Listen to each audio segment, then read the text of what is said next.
just joined us on the System After Dark, this is a homegrown number courtesy of E3 and Cracker. Bulla, how's it going? I'm D, your host on the System After Dark, right here on Today FM. Today's hit music. You can catch me weeknights at 7 p.m. That's from Monday to Friday, only on the home of Today's hit music. And don't forget, that's D with you every weeknight on the System After Dark. Even got that homebrew flowing.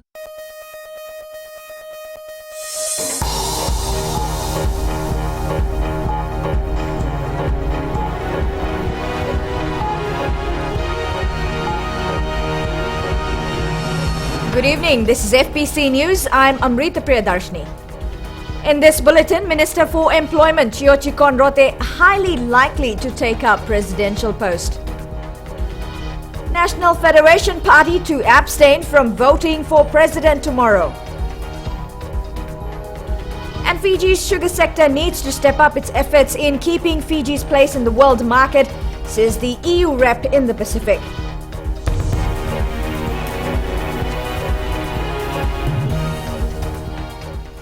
Minister for Employment, Productivity and Industrial Relations Chiyochi Konrote is highly likely to be Fiji's next president. Konrote will be nominated by the Prime Minister Voreqe Bainimarama when Parliament sits tomorrow morning. Eleanor Turangaivu reports. Fijians can expect Employment Minister and former military man Chiyochi Konrote to take up the presidential position from this week. Fiji's most highly decorated former soldier's name will be put to the floor tomorrow by Prime Minister Voreqe Bainimarama as the government nominee. It should be an easy victory for him, with government having the most number of seats in Parliament. Since the first sitting in Parliament, government MPs have always put in 100% support when it comes to voting on any issue. Section 83 of the 2013 Constitution says any person nominated for presidency should not be a member of or hold any office in any political party. This will require Konrote to resign from government before the official nomination. When contacted this afternoon, Konrote preferred not to speak about the resignation nor about his nomination. With Konrote's resignation, the next person in line to take up the now empty parliament seat is acting military commander William Naupoto. However, Naupoto told FBC News today he will not leave the RFMF. He has had discussions with the Prime Minister Voreqe Bainimarama over the issue and says the PM agrees with his decision. I will not go into Parliament. I have decided to just stay out and help RFMF at this time in whatever capacity that I can serve RFMF in, whether it's commander or any other posting here. I'll be tendering my resignation from the 51st. With Naupoto backing off politics, it leaves the seat empty to be taken up by the next person in line, veteran journalist Matai Akaula. Speaking to FBC News, Akaula says he has not made a decision at this point in time. I'd await the decision of the party. It will be good to hear what the leader has in regards to the setup, because he's made all these decisions for Mr. Konrote to be nominated as a candidate for presidency. So until we get to that stage, then we will see the direction that and the decision that will have to be taken. Konrote will be up against opposition nominee Ratu Epeli Nganilau. Nganilau was part of the interim government that was formed after the coup, but after a year of being Minister for Defence, he resigned after falling out with government. Parliament sits at 9:30 a.m. tomorrow morning for the official handing in of the nominated names and the subsequent voting. As it stands, Fijians will at this time tomorrow be most likely congratulating our country's first non-indigenous and non-chiefly head of state. Eleanor Turangaivu, FBC News. The National Federation Party says its 3 opposition MPs intend to abstain from voting during the election for the new president in Parliament tomorrow. In a statement this afternoon, the NFP says this is because the process to elect a president, who is supposed to symbolize the unity of the nation, has not been depoliticized and, most importantly, lacks bipartisanship, with both the Prime Minister and the leader of the opposition nominating their own nominees. NFP leader Biman Prasad says it was not done through dialogue and consultation, adding that while the opposition leader's nominee was endorsed following consultation with the Tovata Confederacy, the Prime Minister has nominated a sitting member of Parliament and a senior cabinet minister. Therefore, Dr. Biman says the NFP does not want to be part of a partisan process and vote in a process that will elect a partisan candidate as the next president. Now, the sugar sector will have to step up its efforts to ensure that we do not lose out when it comes to our place in the world sugar market. The European Union's ambassador to the Pacific, Andrew Jacobs, says with the preferential trade regime for Fiji sugar coming to an end in 2017, the EU will do its best to help Fiji prepare for it. Alan Stoltz tells us more. The sugar industry has been the backbone of the Fijian economy for decades. European Union Ambassador to the Pacific, Andrew Jacobs, says the end of the agreement will mean some changes for Fiji's sugar industry. In 2017, Fijian sugar producers are going to be faced with more competition on the European market. Over the years, Fiji's sugar industry has benefited significantly from access to the EU's preferential trade regime, but all this will come to an end at the end of 2017. We have a new program of development cooperation which is focusing on sugar and agriculture, which we hope will certainly make a significant contribution to doing that. The EU has been working hard towards helping Fiji prepare itself for the challenges that lie ahead. We are working with the Ministry of Sugar, with the Ministry of Agriculture, with the Fiji Sugar Corporation, with the cane growers associations, with all other stakeholders in order to try to improve competitiveness. The sugarcane industry directly employs some 35,000 people, while around 220,000 people, including farmers, cane cutters and mill workers, depend directly or indirectly on the sugar sector. Ellen Stalls, FBC News. The Agriculture Ministry is urging Fijians who are organizing traditional functions where beef will be consumed to seek advice from livestock officers. Acting Deputy Secretary Tomasi Tunambuna says people often assume that cattle bought from farmers is safe for consumption, but it is advisable to have the meat tested first. Ritika Pratap reports. The Agriculture Ministry says while it is addressing an outbreak of bovine tuberculosis, it is also important to consider public health. Especially in the Central Division, to get in touch with our locality livestock officers to carry out meat inspection, proper meat inspection during festive, during religious and cultural occasions. Acting Deputy Secretary Tomasi Tunambuna says the meat that is to be consumed needs to be cooked properly to eliminate any risk of disease. Tunambuna says there are around 200 TB-infected animals still on farms, as there is a limited market for the carcass. We hope our butchers can assist us in the removal of this cattle, and if possible, they can contact us for the need for meat from infected farms. He says the ministry is trying its best to contain the spread of bovine TB. We have the industry that we would want to maintain, and that's the cattle industry, which includes both beef and dairy. It's livelihood for our farmers. A lot of people depend on it for their source of income, and we would also want to address the reduction of importation of milk, and that can only be done if we eradicate or control the disease. A brucellosis and tuberculosis eradication campaign, or BTEC team, is currently carrying out testing and surveillance programs in infected farms in Tailevu, Naitasiri, Serwa and Namose. Ritika Pratap, FBC News. Still to come on FBC News, Ministry of Agriculture identifies new markets for kava and breadfruits.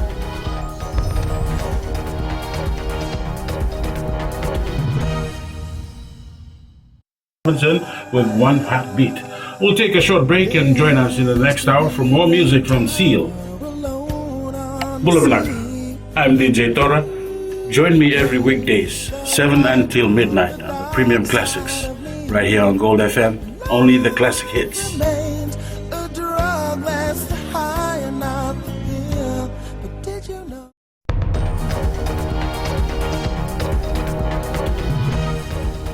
Welcome back to FBC News.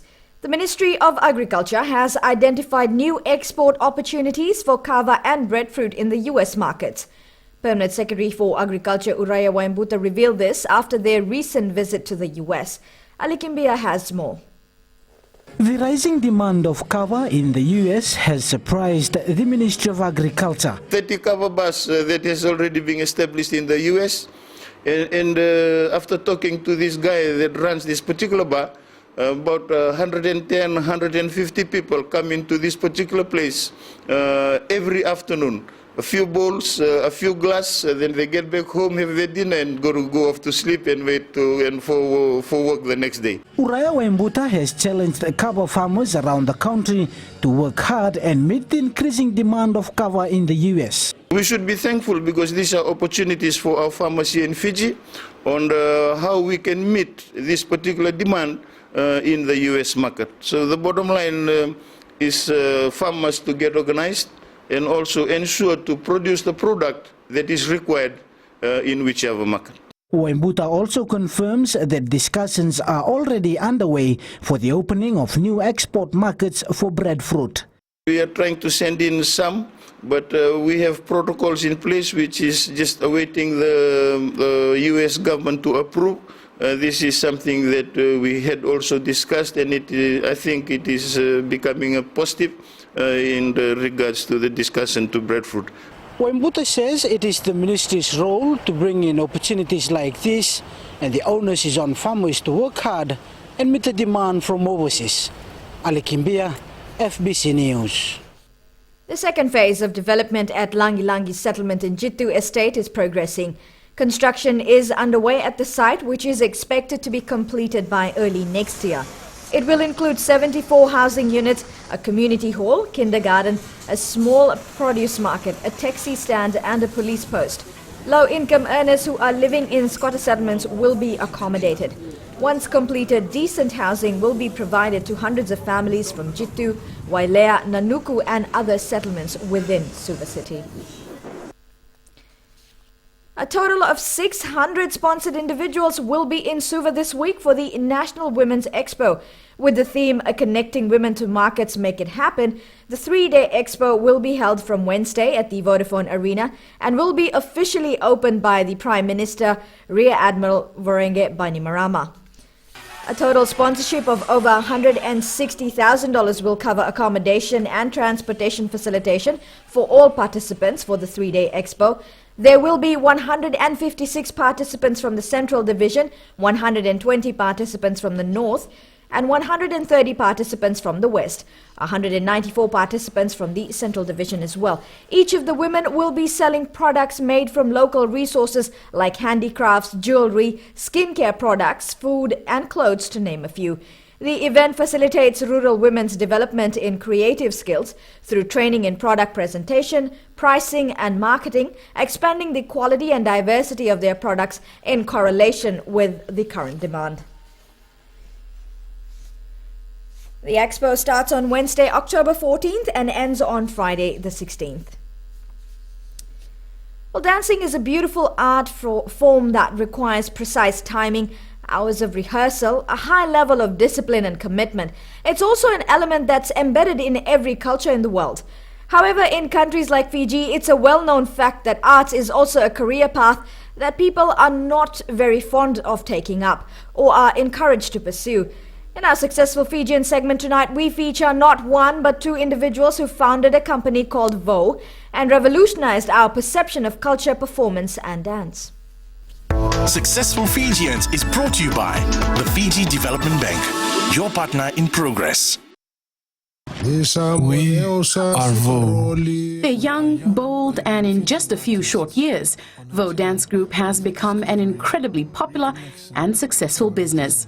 One doesn't have to look far to see why. The company's founders, Sachiko and Eddie Soro, are extremely dedicated, and their fiery personalities are nothing short of inspirational. This has always been my work. So my philosophy in life is make passion your paycheck. So like whatever, make passion your paycheck. So whatever you want to do, because that's your life, you're going to have to do it every single day. As an emerging dance group back in 2007, VO captured our attention with their creative infusion of culture and temporary performances.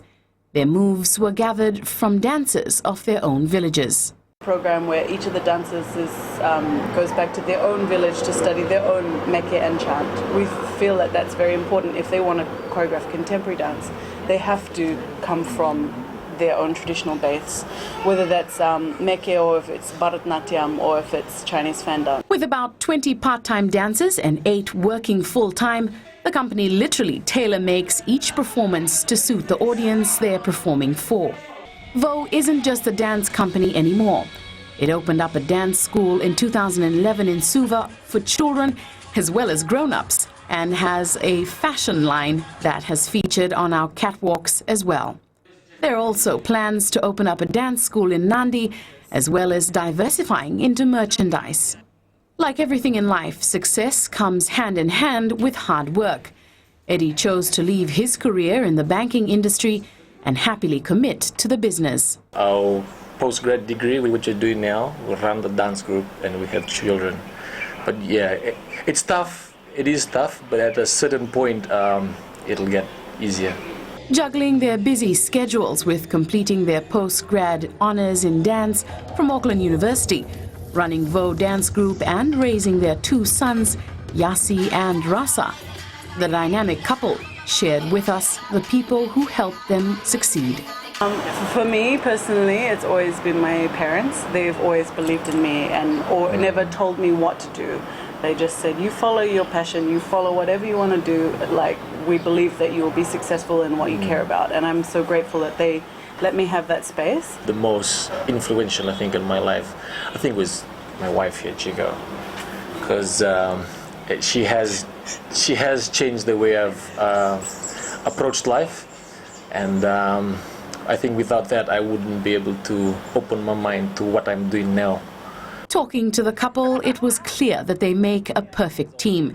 And with such positive energy and mana in their life and work, success has come naturally and, more importantly, deservingly to this couple, who says they couldn't have done it without the hard work of their team as they push forward to grow their business as well as their family.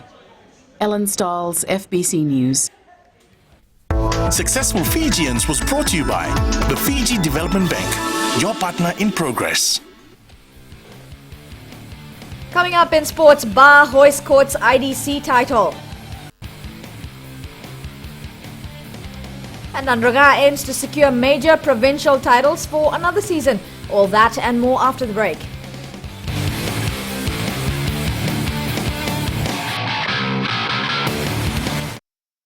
छू छू 40 में 20 का दिखना है। मैं हूँ ना आपके साथ में मिर्ची एफएम पर 9 से 12 बजे तक मंडे टू फ्राइडे। मिर्ची it's hot.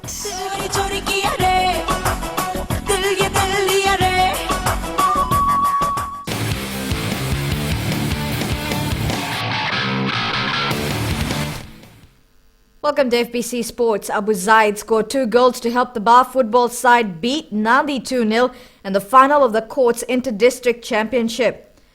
The fleet-footed striker scored a goal in each half to help the men in black hoist the title in front of their home fans. Meanwhile, in the senior division final, Navua beat Raki Raki 1-0. Kamil Muslim College retained the secondary school title after a dramatic 4-2 penalty shootout win over Saraswati College. Both teams were unable to score a goal at the end of normal and extra time, but the Bar school proved to be more accurate in the penalty box.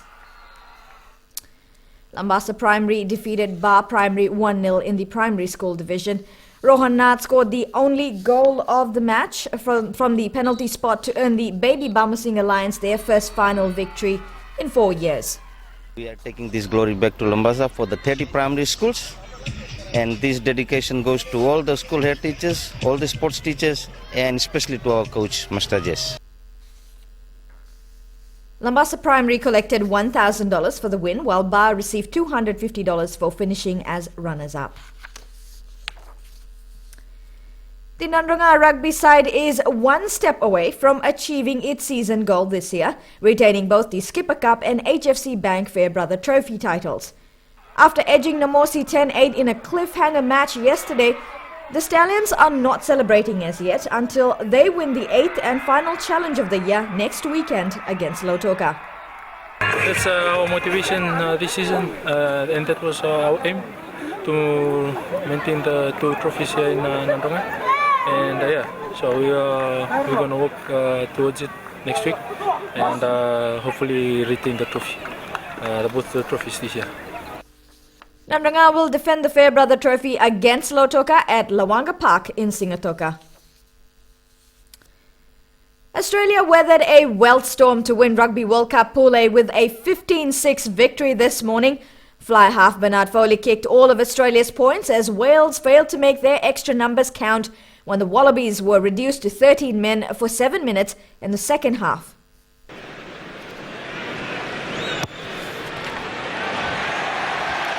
He's missed only one kick in the whole tournament.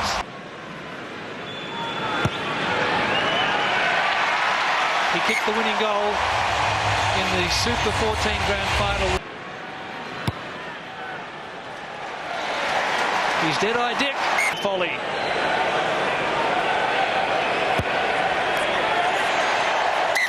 Surely.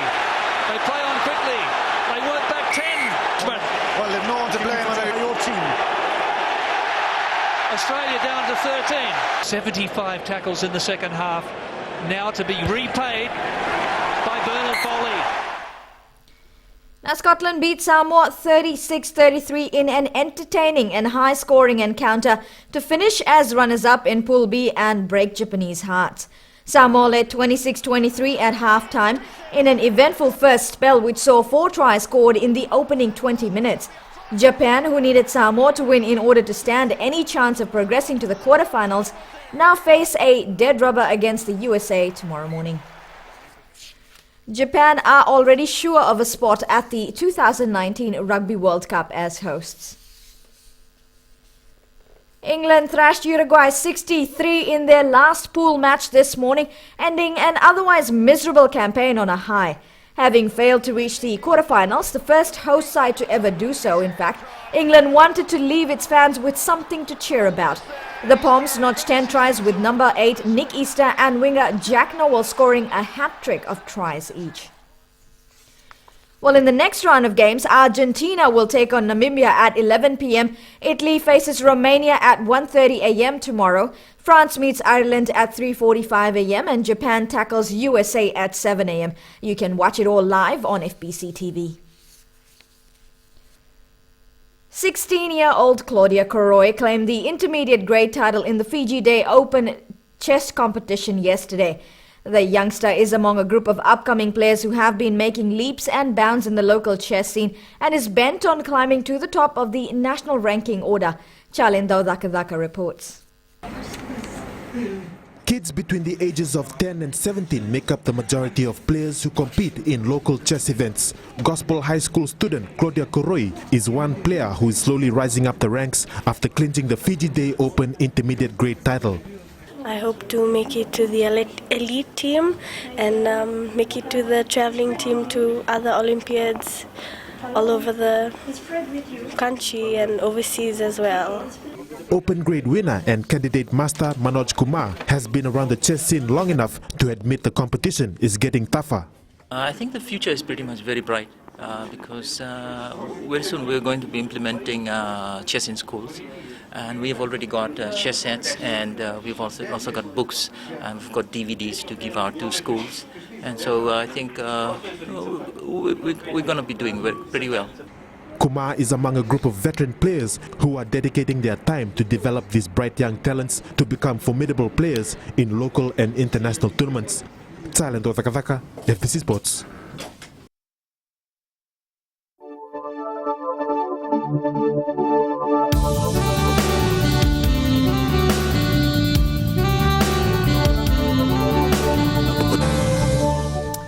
Well, today fine weather was experienced over the group with brief showers over the interior of the main islands. A trough of low pressure lies over Solomons and extends over to Tuvalu, to Samoa, to southern Cook Islands. Taking a quick look at the temperatures, Suva and Savu recorded the lowest on 26 degrees. Nadi and Bawo on 29. Lambasa was the highest on 31 degrees. Now, tomorrow's forecast should be fine apart from brief showers over the interior and eastern parts of the larger islands, cool at night. And for Tuesday, you can expect much of the same. Recapping our main stories tonight, Minister for Employment Yochikon Rotre highly likely to take up presidential post. National Federation Party will abstain from voting for president tomorrow. And Fiji's sugar sector needs to step up its efforts in keeping Fiji's place in the world market, says the EU rep in the Pacific. On to this week's poll question. We are asking, do Fijians show civic pride? You can visit our FBC website to take part. Send us newsworthy pictures and videos on email citizens@fbc.com.fj or share it with us via our Facebook page FBC News. If you're on Twitter, follow and tweet us your news tips at FBC News or simply #FBC News. Now, you've been watching FBC News. I'm Amrita Priyadarshini. Have a good and productive week ahead. Good night.